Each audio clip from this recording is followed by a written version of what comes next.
membahas apa itu tes bakat dan minat ya. Sudah ya? Halo? Sudah Ibu. Sudah, berarti sekarang kita masuk ke tes kreativitas. Oke. Sebentar ya. Oke. Sama apa tadi? RMIB ya. Minggu depan jadinya hari Selasa jam 2 ujian tulis ya. Materinya yaitu pengantar bakat dan minat sama tes kreativitas, TKV dan TKF. Silakan diperhatikan dan kalau tidak paham nanti silakan bertanya ya. Oke. Saya secara garis besar aja dulu ya. Untuk kreativitas ini membutuhkan kemampuan berpikir apa enggak? Ayo jawab.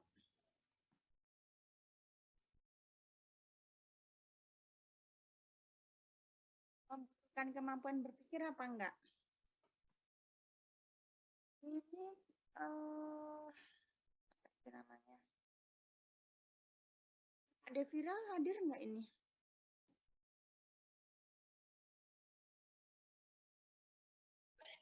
Hadir Ibu. Oke. Silakan teman-teman. Nanti kalau ada yang jawab di chat nanti kabar Ibu ya, Mbak ya. Iya baik Bu. Gimana? Melibatkan kemampuan berpikir enggak? Nanti Bu Faiz soalnya di bank soal akan memilih soal-soal yang tidak persis sebagaimana yang ada di slide, tapi lebih ke penalaran dan pemahaman kalian terhadap konteks materi tersebut ya. Makanya apa yang Bu Faiz tanya jawabkan, apa yang Bu Faiz sampaikan kalian pahami. Karena kalau kalian belajar hanya membaca slide, nanti ada pertanyaan, pasti kalian banyak terkecoh dan jawaban kalian banyak yang salah. Seperti yang sebelumnya. Kayak gitu. Oke, saya tanya nih sekarang, membutuhkan kemampuan berpikir enggak ini kreativitas? Saya izin menjawab, Bu. Ya, silakan, Pramesela. Sepertinya pakai, Bu. Sepertinya pakai. Kenapa Iya. kok pakai, Mbak Sela? Soalnya itu ada kreativitas pengenalan berpikir kreatif. Dan juga akan melibatkan kognitif. Melibatkan kognitif. Oke, terima kasih. Untuk kreativitas, meng-create sesuatu, itu kan tidak harus dari hal yang benar-benar baru. Bisa juga sudah ada, tapi dimodifikasi, dielaborasi, ya kan? Ditambahin, dikurangin, sehingga memiliki selling point, nilai plus antara yang sebelumnya dengan saat ini yang di-create, kayak gitu. Nah, kalau kita bilang kreativitas sendiri itu karena tadi saya sampaikan seperti itu, pasti melibatkan potensial ability. Ya, kenapa? Berarti kalau melibatkan potensial ability, ini masuk kategori tes minat apa bakat?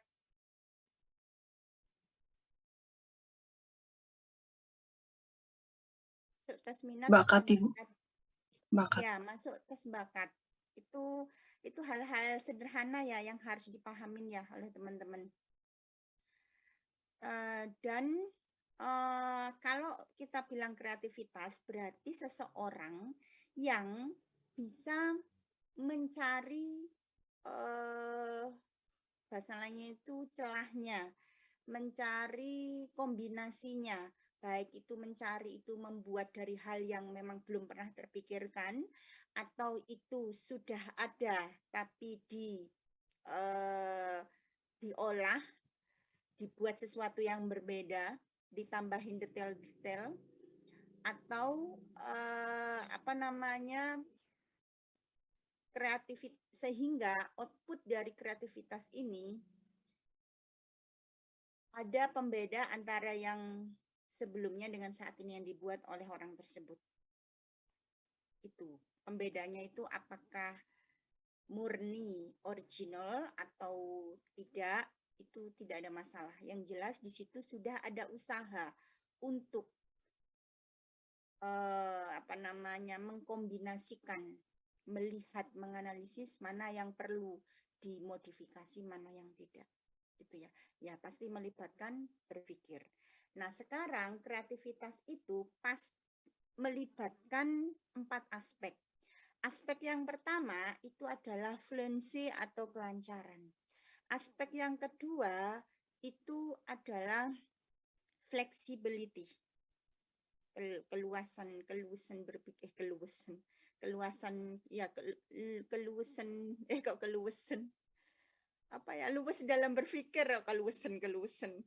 luwes dalam berpikir. Terus yang ketiga originalitas dalam berpikir, yang keempat elaborasi dalam berpikir, kayak gitu. Nah saya akan menjelaskan dulu satu persatu. Kenapa? Karena ini terkait dengan TKV dan TKF. Seseorang dikatakan memiliki fluency atau kelancaran pada saat dihadapkan sesuatu, baik itu berupa objek ataupun ide gagasan. Orang kreativitas ini kan tidak harus dia bisa mengkreasi dengan jari jemarinya, kan tidak harus. Orang yang kreatif ini bisa juga berupa gagasan yang melaksanakan orang lain, bisa berupa ide yang itu tidak terpikirkan orang lain. Nah, kalau dikatakan fluency itu adalah orang yang bisa memberikan banyak ide, intinya gitu. Banyak model, misalnya itu ketika ada problem, itu dia menyajikan solusi 1, solusi 2, solusi 3, solusi 4, solusi 5, nah gitu. Jadi ada banyak gagasan yang dia berikan. Nah, itu fluency. Nah, gagasan ini tidak ada kaitannya, yang fluency tidak ada kaitannya apakah gagasannya ini benar-benar gagasan yang baru atau gagasan ini lama atau enggak, itu tidak dinilai. Yang penting memiliki banyak gagasan.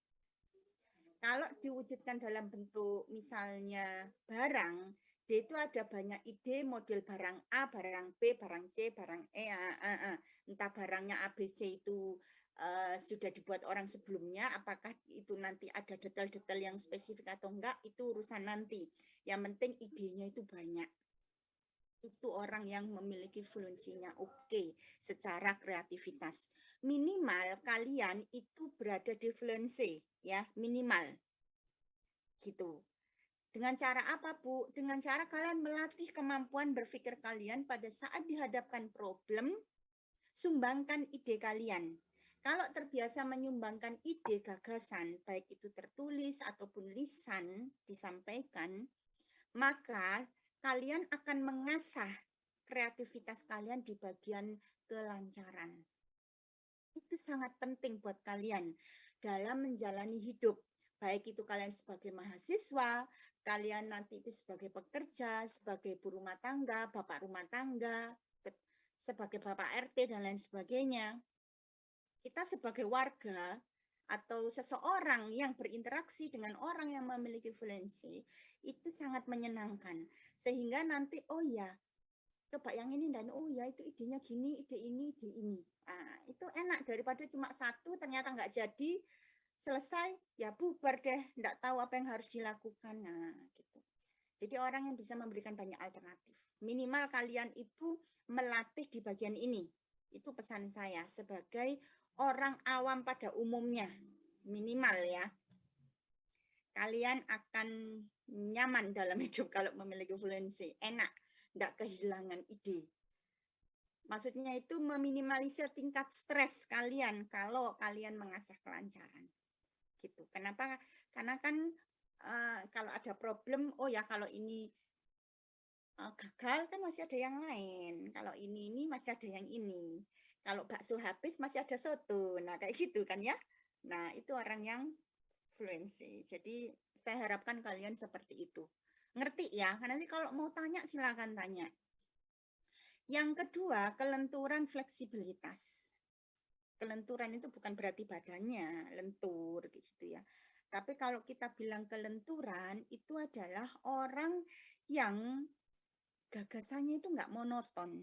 Intinya itu. Jadi kalau fluency tadi itu kan ada banyak nih gagasannya. A, B, C, D, E, F, G. Tapi kan kita nggak tahu A dan B itu sebenarnya sama. Cuma itu dipecah aja. Maksudnya itu idenya sebenarnya sama. Cuma untuk memperbanyak aja sebenarnya. Diganti warnanya aja. Yang A itu warna hijau, yang B warna merah. Tapi sebenarnya sama itu. Gitu. Nah, itu kalau di kelenturan itu tidak seperti itu. Orang yang memiliki fleksibilitas, kreativitas, fleksibilitas dalam berpikir, itu gagasannya itu tidak monoton. Orang yang memiliki kelancaran, fluency, itu kemungkinan tidak fleksibel itu ada. Nggak ada masalah, makanya tadi kan saya sarankan minimal kalian itu memiliki kelancaran. Tidak berpikir yang lainnya, sudah gitu. Tapi kalau kalian plus ditambahi dengan fleksibilitas, itu akan semakin oke. Gimana oke-nya? Ya ide atau gagasannya itu variasi. Itu berbeda antara gagasan yang pertama dengan yang kedua dan ketiga itu berbeda. Bahannya berbeda, caranya itu berbeda. Gitu. Kalau misalnya dibuat contoh, misalnya nih contoh nih ya cerita. Yuk kita belanja buah-buahan yuk misalnya. Ini yang contohnya kelancaran sama fleksibilitas ya. Ayo, sebentar. Di toko sana itu ada buah-buahan. Enak, ayo nanti kita belanja. Apel Fuji, terus ada apel batu gede-gede loh di sana. Terus ini apel apa namanya Washingtonnya itu juga diskonnya lumayan 50%. Kita beli apel itu ya 3 itu. Terus karena kita mau buat pie, kita beli apel lagi itu yang ini dari New Zealand ini. Pernah nyoba enak ini. Jadi terus nanti yang kelima kita beli pisang aja ya. Terus yang lainnya enggak usah sudah. Nah, enggak apa-apa sih, nanti kan diolahnya beda, itu fluency. Gitu. Tapi kalau masuk ke kelenturan, yang diomongin mau podo ae apel kabeh papat. Apel Fuji, apel batu misal ya. Apel New Zealand, misalnya Washington, dan apel yang lain. Misalnya ada 4 apel. Secara fleksibilitas, itu idenya sama. Intinya adalah kategori apel yang diomongi podo. Namanya cuma beda jenis. Apel beda jenis. Intinya berarti di sini fleksibilitasnya itu hanya satu, membicarakan tentang apel. Yang kedua, baru ini yang berbeda, pisang. Gitu. Itu fleksibilitas. Ngerti ya? Jadi kalau nanti ada pertanyaan di luar dari slide nggak ada di sini, saya akan menanyakan kalian tentang fleksibilitas dan kelancaran. Harapannya hari ini sudah paham karena Selasa sudah ujian. Oke, originalitas. Originalitas itu berarti kaitannya dengan nuansa hal yang berbeda dengan yang lainnya. Semakin berbeda, semakin langka bahasa lainnya, atau tidak terpikirkan sama orang lain sehingga muncul ide itu, maka originalitasnya akan semakin bagus, semakin orisinal. Gitu. Berarti misalnya contoh dari 100 orang, contohnya 100 orang, ketika memikirkan objek A, itu ternyata dipikirkan oleh 50 orang, dan objek B hanya dipikirkan 5 orang, maka yang lebih originalitas itu yang B pastinya. Karena dipikirkan hanya 5 orang. Yang A tadi kan 50 orang. Logikanya gitu. Kalau ada misalnya, makanya kan kalau kita lihat di sekarang itu, orang yang kaya raya itu adalah orang yang memiliki originalitas dalam berpikir dan dituangkan dalam aktivitinya. Entah itu dalam bentuk program, produk, ide, naik jabatannya itu akan cepat kalau misalnya kalian bekerja.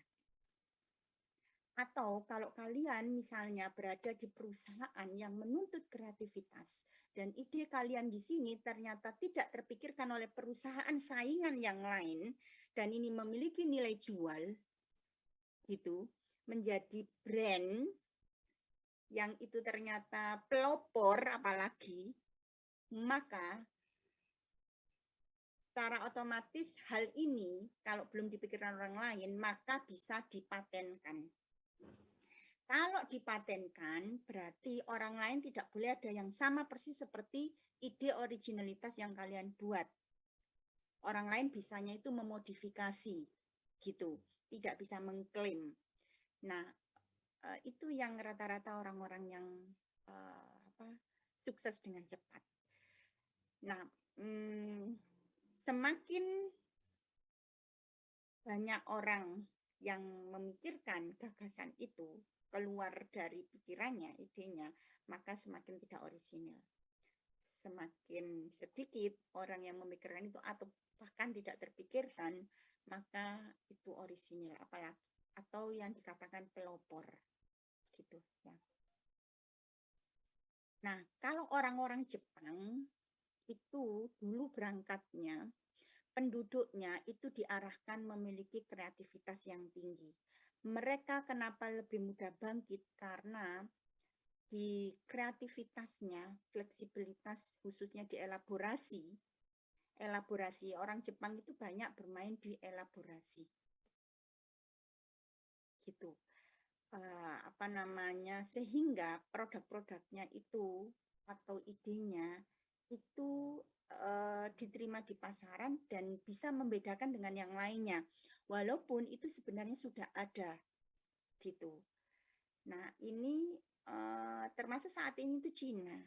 Cina itu kreativitasnya, elaborasinya itu perkembangannya sangat pesat. Jadi kalau kita bilang, apakah kita boleh meniru orang lain? Boleh.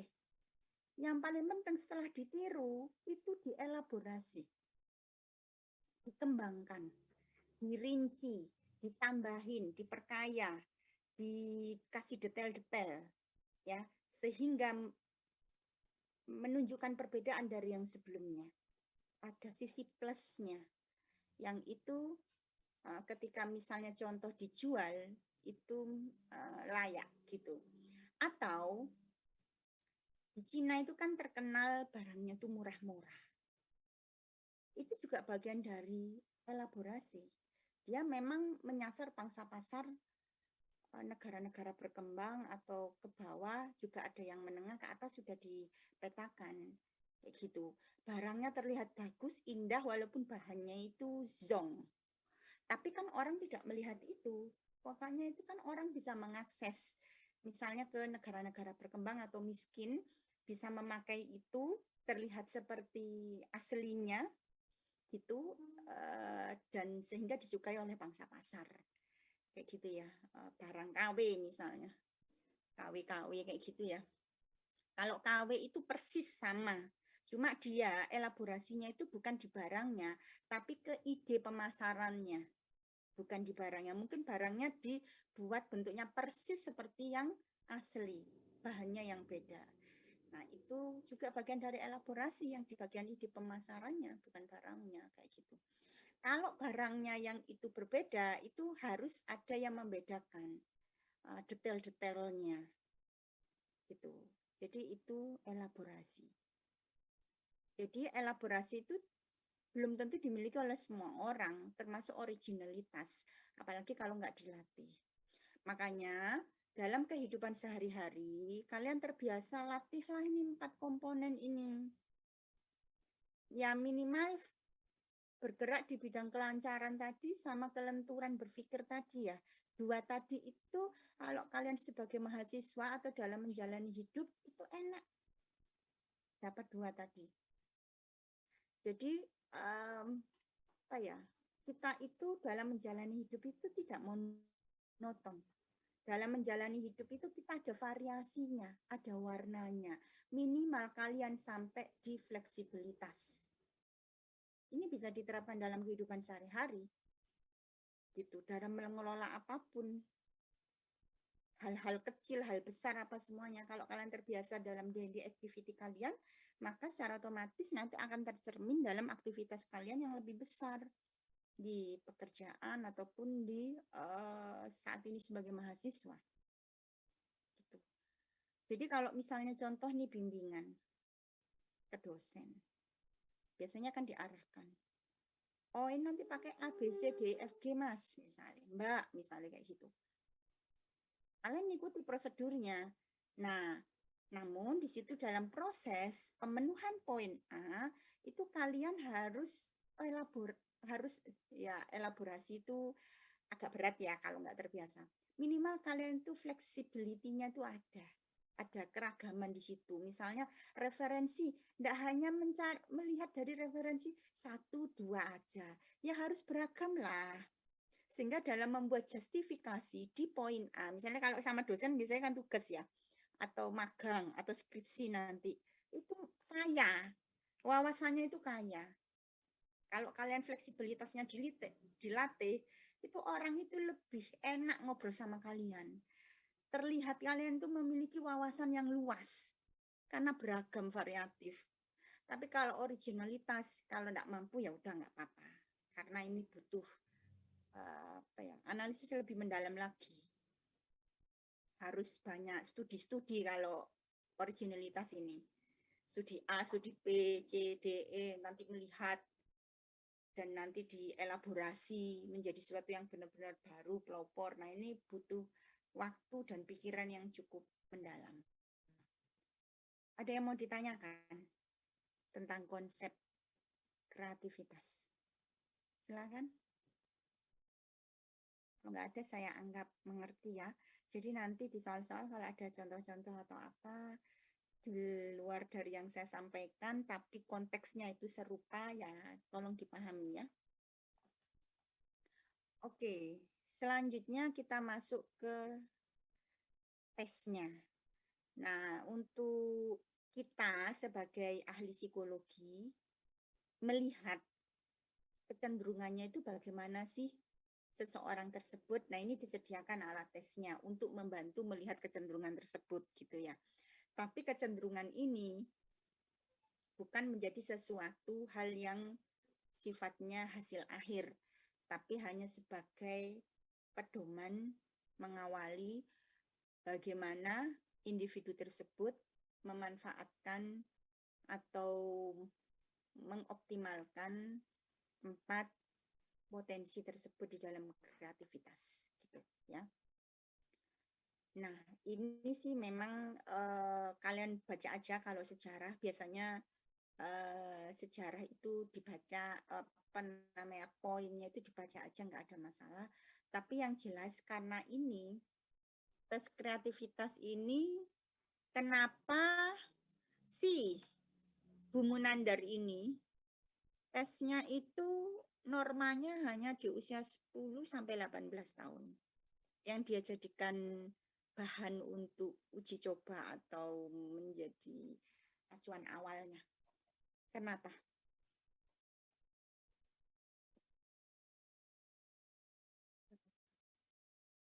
Karena mungkin pada usia segitu kreativitas itu lagi berkembang pesat gitu. Berarti kalian sekarang usianya di atas 18 tahun berarti tidak bisa berkembang ya? Bisa, Nggak tapi pesat ya? Maksudnya tidak bisa pesat maksud saya. Tidak bisa pesat ya berarti. nggak tahu ya, Bu. Bingung. Iya. Jadi memang berangkatnya itu adalah secara umum manusia itu kemampuan berpikir abstraknya itu bisa dimulai dari usia 10 ke atas. Intinya gitu, itu yang pertama.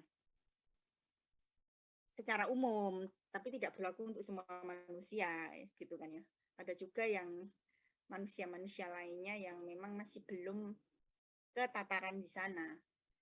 Misalnya ada juga mahasiswa yang sebenarnya itu masih transisi dari operasional konkret ke abstrak. Itu masih banyak yang terjadi. sebenarnya kenapa itu terjadi? Karena dalam menghadapi problem kehidupan sehari-hari, dia tidak berusaha mengoptimalkan kemampuan yang sebenarnya sudah mampu untuk berpikir secara abstrak, secara tinggi gitu. Berpikir maksudnya itu berpikir analisisnya, maksudnya ini tuh secara tinggi itu sudah bisa. Maksudnya dari 10 tahun ke atas. Cuma banyak orang tuh males untuk mikir, aduh aku wegah aku. Kalau sudah ada kata-kata wegah itu, kalau bahasa Jawa itu wegah. Misalnya, ayo dong dibantu ini gimana? Wes karepmu ae wis, misalnya bahasa Jawa yo.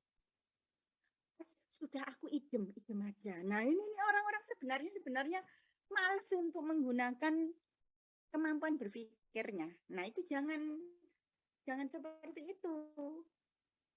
Karena apa? Karena orang berhasil, orang sukses itu apa ya? Tidak hanya mengandalkan skor IQ, kan tidak bisa skor IQ, tapi pengembangan dari potensinya, salah satunya di bagian kreativitas. Itu orang sukses itu di sana. Orang yang kreatif pasti akan dilirik sama pihak lain, orang lain, dan otomatis memiliki poin plus kan ya, gitu. Jadi misalnya kalian sebagai mahasiswa merasa aku kok biasa-biasa aja ya, kok rasanya ya karena kalian tidak ada coba dorongan secara internalnya itu dimanfaatkan kalian untuk gunakan proses berpikir kalian untuk membantu menyelesaikan problem. Kalau tidak terbiasa problem kompleks, ya dimulai dari problem-problem sederhana. Dari problem-problem sederhana, kayak gitu. Jadi itu yang tadi kenapa sebenarnya pada masa itu sebenarnya sudah siap untuk berpikir secara abstrak. Terus yang kedua, pada saat itu Bung Menandar itu risetnya pada siswa-siswa SMP, SMA, mayoritas mahasiswa kayak gitu awal apa kayak gitu ya, risetnya itu ke sana. Karena pada saat itu siswa ataupun mahasiswa dihadapkan pada tugas-tugas yang harus diselesaikan dia sebagai siswa ataupun mahasiswa. Yang mana secara otomatis tugas itu tidak lepas yang namanya dari menggunakan kemampuan dari berpikirnya. Nah, tugas itu apakah tugasnya itu kajiannya itu oke atau enggak, itu ya tergantung bagaimana individu mengasah itu. Jadi kalau sudah usia 22 ke atas 20-an itu kan ada yang sudah jadi ibu rumah tangga, kadang-kadang kan tergantung value yang dibawa. Faktor-faktor yang mempengaruhi agama, keluarga, terus istrinya, suaminya, sehingga ada yang orang itu lempeng aja dalam hidupnya kan ada. Nah kayak gitu. Nah kalau mahasiswa itu kan mau tidak mau dia mengikuti activity dari standar minimal prosedur dari sekolahnya. Nah kayak gitu kan.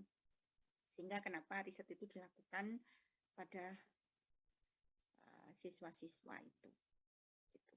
Tujuannya sih ke Guilford ya sama Torrance. Nah, TKV ini kemarin kan sudah mentoring ya, TKV TKF ya, udah punya gambaran kan ya. V itu TKV berarti di situ penggalian informasinya berupa informasi dari kosakata yang ditulis sesuai dengan instruksi, kayak gitu ya. Setiap item itu setiap subtes itu ada 4 yang harus diselesaikan, 4 soal yang harus diselesaikan. Nah, ini dari rehabilitasnya dimulai dari kelas tingkat tinggi ya. 10 tahun kan berarti kelas 5 ya, 4 ke atas ya. Nah, untuk TKV itu ada 6 subtes. Subtes 1 permulaan kata. Terus subtes 2 menyusun kata. Subtes 3 membentuk kalimat 3 kata. Subtes 4 sifat-sifat yang sama. Keempat subtes ini mengukur kelancaran berpikir. Jadi yang mengukur kelancaran berpikir di dalam tes itu cukup banyak. Ada 4 subtes. Bayangkan. Kenapa? Karena mayoritas orang pada umumnya minimal itu sebaiknya memiliki kelancaran dalam berpikir. Kalau di kelancarannya aja sudah tidak lancar, berarti orang ini tidak mau menggunakan kemampuan berpikirnya. Intinya kan gitu logikanya. Bu, kalau ternyata IQ-nya itu di bawah rata-rata, bagaimana Bu kelancarannya? Ya pastinya tersendat. Kan kaitannya dengan kapasitas. Ya mungkin dia bisa, tapi tidak bisa menghasilkan sebanyak orang yang kapasitas intelektualnya itu semakin bagus. Gitu, logikanya gitu. Ya ibarat komputer, tipe-tipe prosesornya itu beda. Semakin tinggi ya diprosesnya ya semakin cepat gitu. Cuma orang yang memiliki intelijensi yang tinggi belum tentu juga dia kreatif, yang sebenarnya dia punya potensi. Kenapa kok belum kreatif? Dia malas untuk menggunakan kemampuannya itu untuk dikelola. Ini yang jadi problem. Sebagian yang saya temui pada mahasiswa gitu, maunya instan. Apakah instan itu bagus? Tergantung situasi. Di situasi tertentu memang itu mungkin akan membantu menyelesaikan problem. Tapi itu tidak menjadi pembelajaran hidup yang bagus kalau sesuatu hal yang instan. Proses perjuangannya itu berbeda. Makanya sesekali kalian jangan semuanya serba instan. Kalau bisa dilakukan secara manual, ada prosesnya di situ, lakukan by proses biar ada pengalaman di situ. Contoh hal yang simpel. Sebelum ada aplikasi makanan siap antar, antar jemput, makanan antar jemput. Itu pasti kan orang berusaha untuk mencari ke lokasi. Dan ke lokasinya itu kan dia melihat langsung dan lain sebagainya. Tahu kapan ada pengalaman yang itu berbeda. Ada interaksi dan lain sebagainya. Ya boleh kalian mau menggunakan aplikasi itu, tapi kalian juga sebaiknya mengikuti proses bagaimana seharusnya transaksi langsung ke penjual, kayak gitu ya. Jangan misalnya, kecuali kalau misalnya, kalau zaman dulu kalau enggak masak atau enggak cari sendiri, itu kan enggak bisa makan. Kalau enggak masak sendiri. Kalau sekarang enggak masak, enggak ini hujan aman ya, memang itu sangat membantu. Termasuk saya sebagai ibu yang bekerja, kalau sudah sampai sore kayak gitu kerja, udah capek, dan saya tidak punya pembantu selama ini, jadi semuanya saya tangani sendiri, ya solusi terakhir memang saya beli. Itu sangat membantu di satu sisi. Tapi pada saat saya ada waktu luang, yang itu saya tidak capek, ya saya masak kayak gitu. Jadi tergantung situasi. Tapi memang instan itu akan mempengaruhi seseorang untuk lebih malas dalam melakukan sesuatu. Termasuk contohnya saya sendiri dalam hal makanan yang seperti yang saya sampaikan tadi. Ini contoh satu ya. Kalau di hari kerja itu saya tidak pernah yang namanya masak, pasti beli. Entah itu beli secara langsung ataupun pakai aplikasi. Itu tidak pernah masak. Udah rebyek bahasa Jawanya itu. Udah capek, beli aja sudah banyak macamnya. Akhirnya tidak menggunakan berpikir saya besok mau masak apa ya.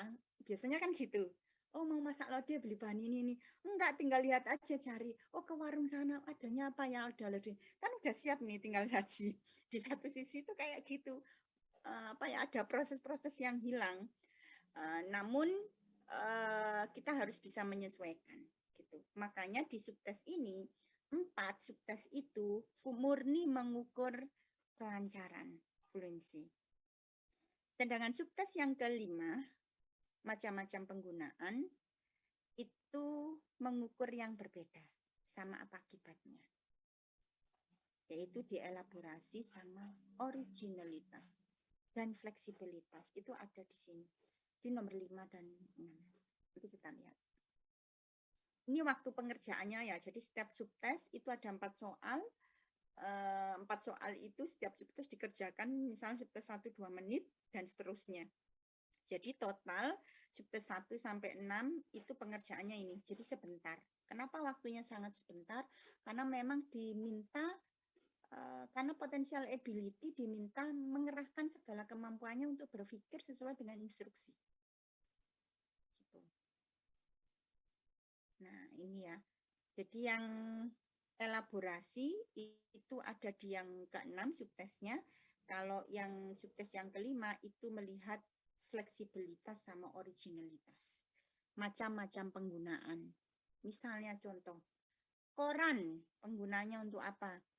Semakin beragam jawaban yang diberikan dari macam-macam penggunaan koran, maka fleksibilitasnya itu semakin bagus. Semakin ragamnya ini jarang terpikirkan oleh orang lain, maka originalitasnya semakin bagus. Gitu. Itu dilihatnya di macam-macam penggunaan.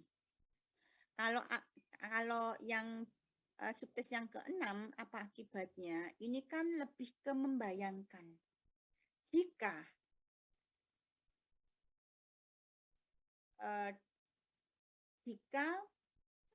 misalnya apa ya, jika semua orang bisa terbang, ya kan kayak gitu. Enggak mungkin itu orang bisa terbang, namanya juga jika, ya kan. Kalau itu realita terjadi, itu apa yang akan dijadikan suruh bayangin. Suruh melihat rinciannya, aktivitinya apa sih yang akan terjadi. Nah, itu dilihat dari rinciannya, memperkaya informasinya dari apa yang belum terjadi. Kan ini kan apa akibatnya itu kan belum terjadi. Bayangkan kalau situasi itu benar-benar terjadi, makanya elaborasi yang dicek. Gitu. Fluensinya juga dicek, Bu. Ya, fluensinya dicek karena kan ada banyak nanti idenya. Gitu ya. Gitu. Oke, sudah. Ada yang mau ditanyakan? Untuk scoringnya sudah kemarin, Mbak ya? Scoringnya nanti dibaca ya. Jadi ini contoh scoringnya itu seperti ini. Kak, siapa itu namanya? Kak Devira sudah ya scoringnya ya? Sudah diinformasikan ya? Kalau sudah diinformasikan, saya tidak akan menjelaskan secara detail. Saya akan nanti kasih contoh aja. Nanti detailnya itu di soal-soal ujian. Pola-pola yang berbeda. Sudah, Bu, waktu itu. Sudah ya? Sudah. Oke. Saya akan kasih contoh aja karena 4 subtes itu fluensi. Jadi saya ambil contoh aja. Misalnya contoh di sini di subtes 1 aja wis. Subtes 1 kan menyusun ya. Membuat kata ya. Dari huruf yang disediakan. Misalnya kayak gini contohnya K sama A. Ya, jadi ini bisa diskor benar kalau ejaan K sama A ini memang ada atau di awal kalimat itu ada dan sesuai dengan EYD-nya. Misalnya kalau contoh misalnya Kalimantan memang depannya kan K. Tapi kalau misalnya kemari tapi nulisnya kamari karena ada perbedaan budaya dan bahasa, kamari nak misalnya. Nah, ini salah karena aslinya di tata bahasa itu kemari gitu. Jadi itu salah. Tapi kalau ada satu huruf yang kurang, misalnya contoh Kalimantan, di belakang hurufnya, tapi bukan huruf utamanya, yaitu K dan A, K misalnya, maka itu masih bisa dibenarkan. Itu rumusnya yang pertama. Yang kedua, nama orang, nama binatang, nama merek dagang itu tidak dibenarkan. Maksudnya nama orang itu misalnya siapa ya nama orang ya? Kalista, Bu. Ya, Kalista misalnya. Itu salah. Misalnya kalau nama hewan K apa? Hewan K apa depannya ya? Ada Kambing. enggak? Nah, kambing. Kambing itu benar ya kalau kambing. Karena itu bukan nama. Biasanya kan kalau hewan kan dikasih nama ya. Misalnya Pinky ya, mungkin punya kucing karena dikasih pika, dikasih nama Pinky. Nah, itu Pinky itu enggak boleh. Di situ contoh. Intinya nama, tapi bukan jenis hewannya. Gitu. Itu seperti itu. Kalau makanannya boleh, tapi merek yang enggak boleh. Misalnya, ya merek. Jadi kayak misalnya Aqua atau apa gitulah yang enggak boleh disebutin. Kalau orang desa itu kan menyebutkan air mineral itu Aqua karena sudah menancapkan brandnya itu bagus. Jadi misalnya aku beliin Aqua dong, walaupun itu mereknya Le Mineral ya, yang dimaksud Aqua itu ya air putih. Itu kalau di desa saya itu kayak gitu orang-orangnya.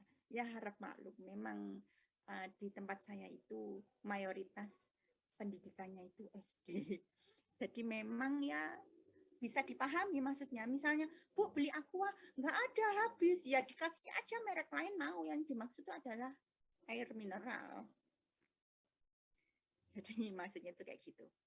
Terus nama negara, kota, gunung, sungai, itu masih boleh. Misalnya gunung apa gitu namanya itu boleh. Negara apa itu boleh. Itu contoh. Jadi harus disesuaikan dengan kriterianya untuk men-skor, dapat skor 1 atau enggak. Oke. Termasuk misalnya untuk subtes yang ke-5. Subtes yang ke-5.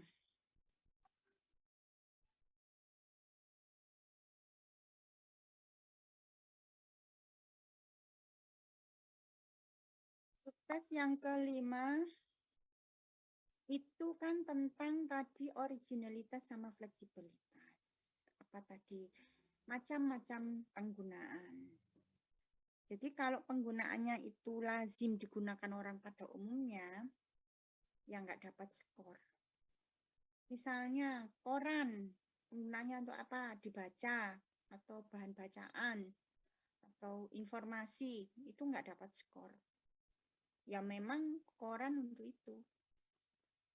Mendapatkan informasi atau memberikan informasi, atau bahan bacaan, informasi untuk masyarakat misalnya. Tapi kalau misalnya koran itu dibuat untuk pemukul, pengusir kucing misalnya, kan dibuat pukul, ayo kamu buat tongkat ya, buat tongkat pemukul, atau buat ini alas tidur. Walaupun di kita banyak itu orang menggunakan alasnya karena di tempat kita negara berkembang, atau banyak yang mungkin yang tidak mampu kan menggunakan koran sebagai alas. Ya, tapi itu masih bisa di scoring karena bukan fungsi dari benda itu sendiri, fungsi utama dari benda. Itu. Dan seterusnya ya. Oke, nanti kalian baca sendiri, kalian pahami sebelum ujian ya. Oke. Ini yang subtes yang ke-6. Ini intinya di skor setiap jawaban itu walaupun di situ tulisannya jika, tapi ketika benar-benar terjadi itu realistis untuk terjadi. Maksudnya itu kayak gitu. Jangan yang itu magical. Maksudnya itu yang misalnya kejadian benar nih, orang itu bisa terbang. Tapi jawaban kalian itu nggak mungkin itu terjadi kayak gitu.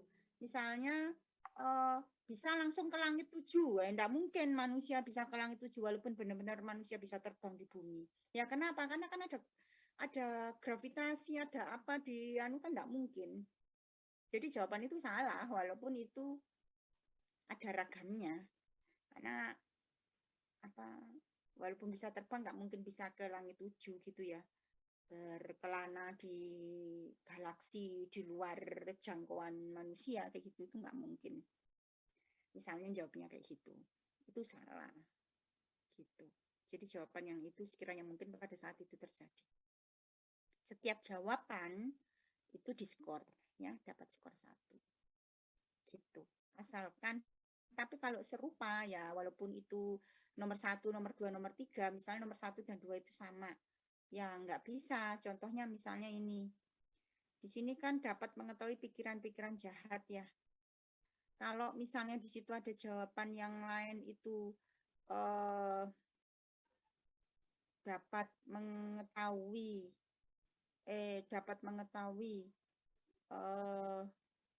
perencanaan pembunuhan. Oh, itu berbeda.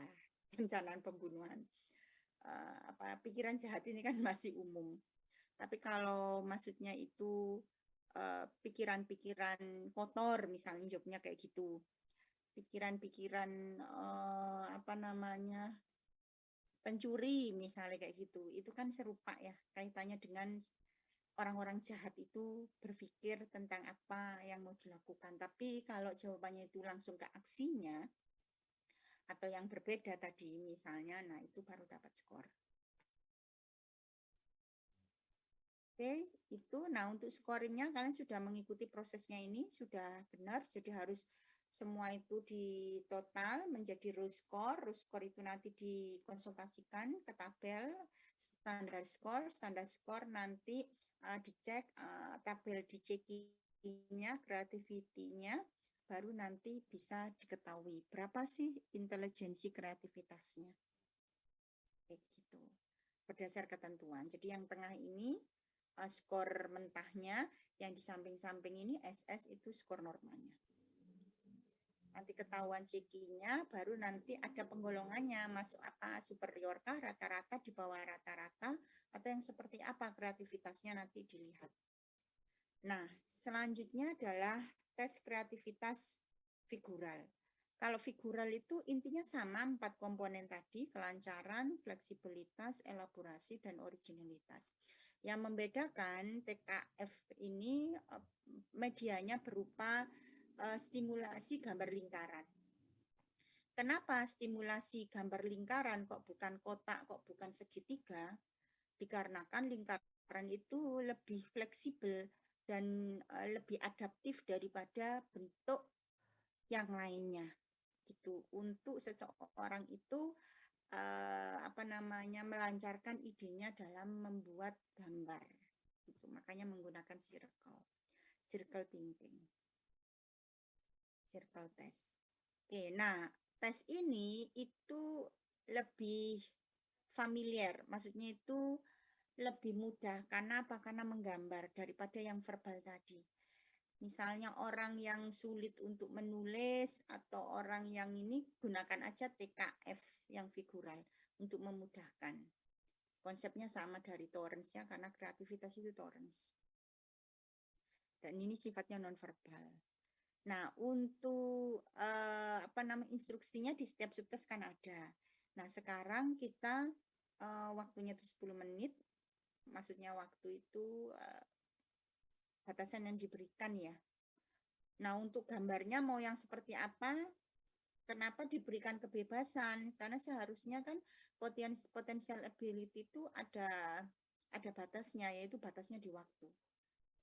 Kenapa ini berupa gambarnya itu terserah mau gambar apa? Karena yang ingin dilihat itu kreativitasnya. Jadi pengen tahu bagaimana elaborasinya, bagaimana fleksibilitasnya, original ataupun kelancarannya. Nah, untuk scoringnya, scoring kelancaran itu karena tadi berhubungan dengan banyaknya ide, berarti semakin banyak gambar yang dibuat, maka skor kelancarannya semakin bagus. Jadi misalnya setiap lingkaran yang satu dibuat gambar apel dan ada tulisannya apel. Gambar dua misalnya jeruk, ada tulisannya jeruk. Misalnya terus gambar roda misalnya atau apa. Nah, semakin banyak gambar itu jumlahnya, kuantitasnya, maka skor kelancarannya semakin oke.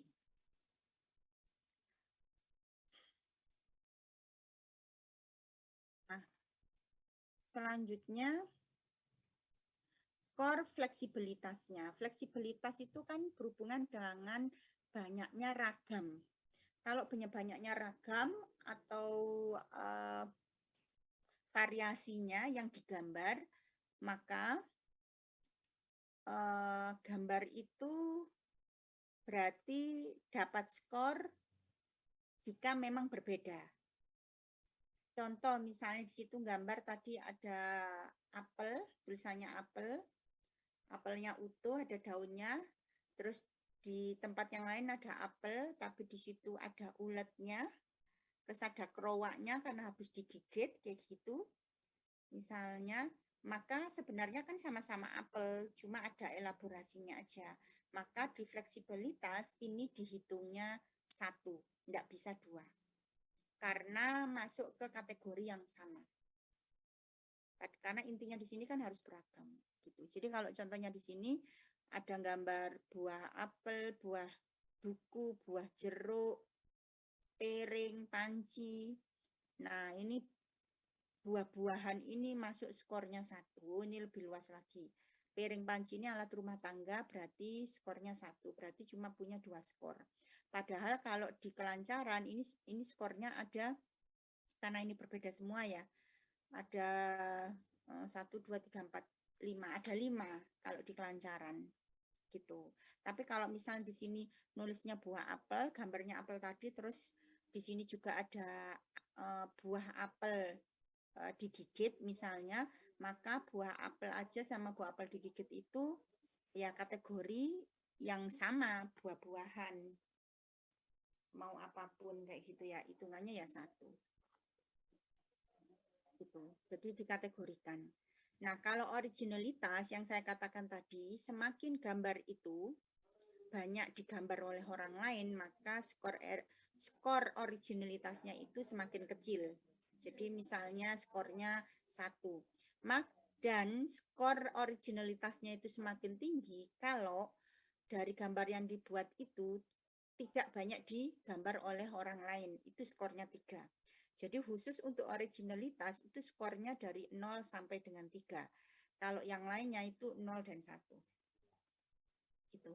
Nah, di buku kunci itu sudah diberikan panduan skor originalitas itu yang seperti apa. Nah, dari buku panduan itu memang masih belum update dengan zaman teknologi atau 4.0 yang saat ini. Belum. Jadi masih yang lama. Namun itu bisa menjadi gambaran ketika ada orang menggambar yang itu arahnya ke teknologi 4.0 atau apa gitu ya, yang itu memang benar-benar original. Nah itu kalau tidak ada di dalam konteks jawaban dan mengarahnya ke sana bisa dikasih skor 3. Nah untuk khusus di TKF itu ada bonus originalitas. Semakin banyak orang tersebut menggabungkan lingkaran-lingkaran menjadi satu kesatuan dalam sebuah gambar, maka semakin besar dia mendapatkan bonus. Kalau dia hanya menggambar satu lingkaran satu gambar, maka dia tidak akan dapat bonus sama sekali. Tinggal dicek gambarnya yang dibuat itu original apa enggak. Gitu. Tapi ketika dia menggabungkan di situ misalnya gambar mobil, di situ 2 lingkarannya jadikan satu gambar mobil gitu, jadi roda gitu 2 mobil, maka 2 lingkaran ini karena dijadikan satu gambar maka dapat bonus originalitas skor 2 dan seterusnya kayak gitu.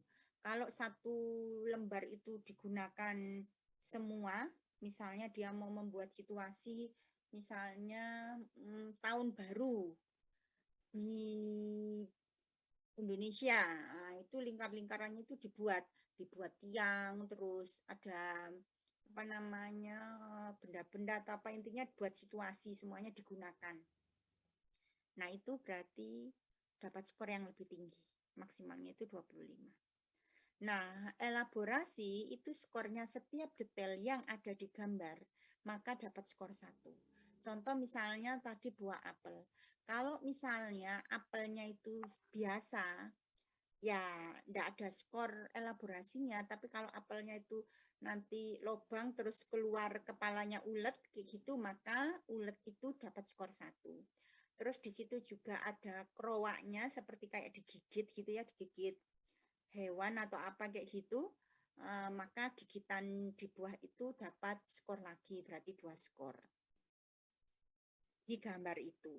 Atau misalnya orang itu menggambar apa namanya kacamata misalnya dari 2 lingkaran. Nah, kacamatanya itu ada perniknya, misalnya ada kalungnya, ada itunya ya, talinya. Terus tali dapat skor. Terus di bagian sininya itu frame-nya dikasih kupu, gambar kupu. Terus nanti dikasih misalnya apa gitu ya. Nah, setiap detail itu dikasih skor. Intinya gitu ya. Oke. Itu kalau dari saya untuk RMIB-nya itu menurut saya materinya gampang. Kalian baca, yang jelas di RMIB itu terdiri dari 12 kategori pekerjaan. Diarahkannya itu ke sana. Gitu. Nah, nanti akan saya review sebelum mentoring aja bersama dengan Kreplin atau D4 gitu ya. Jadi ini silakan kalian pahami. Kalau masih ada yang mau ditanyakan, saya kasih waktu, ada waktu 3 menit, silakan.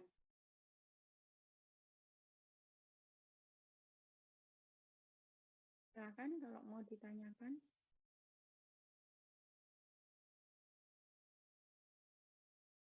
Saya mau ditanyakan. Ini nggak ada yang tanya ini. Nggak ngerti berarti ya.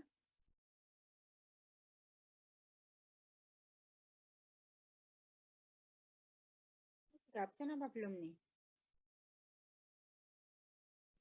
Belum, Bu. Katanya jenengan kan di Siam, tapi Siamnya belum ada. Ini saya buka dan langsung absen sekarang. Sebentar. Silakan buka Siamnya. Saya absennya sekarang. Kalau ada yang terlewat atau apa, tidak saya absen. Jadi alfa walaupun kalian ikut.